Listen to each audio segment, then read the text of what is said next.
Il n'est pas fréquent qu'une sordide affaire de droit commun déborde du champ de la chronique judiciaire pour interpeller l'opinion mondiale, jusqu'à entrer de plain pied dans l'histoire.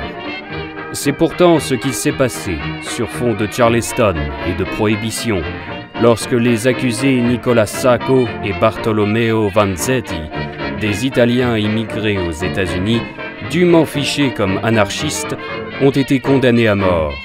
Ce que la presse internationale devait dénoncer comme une erreur judiciaire. Difficile de se figurer la tempête d'indignation soulevée à l'été 1927 par l'échec des procédures de sursis. Partout, dans des manifestations monstres, ont été scandés les deux noms. À Boston et New York, certes, mais aussi à Mexico et Bogota, à Buenos Aires, où une bombe a même explosé, à Johannesburg, Oslo et Copenhague, Berlin, Londres.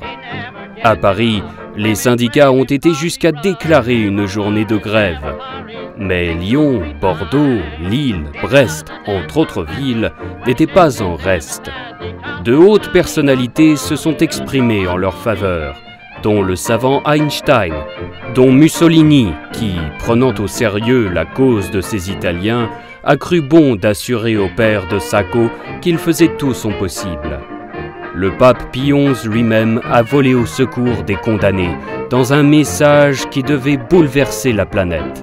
Il aura fallu, pour soulever ces foules d'anonymes et de célébrités, conjuguer l'extrême partialité d'une justice à charge et la sensibilité, non moins extrême, d'opinions chauffées à blanc par trop de crises.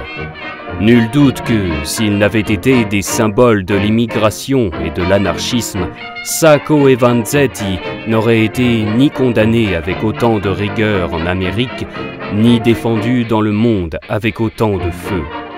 De bout en bout, leurs accusateurs, tout comme leurs défenseurs au demeurant, se seront laissés aveugler par des considérations qui, d'évidence, n'avaient guère de lien avec la vérité, pour peu que cette vérité fût accessible.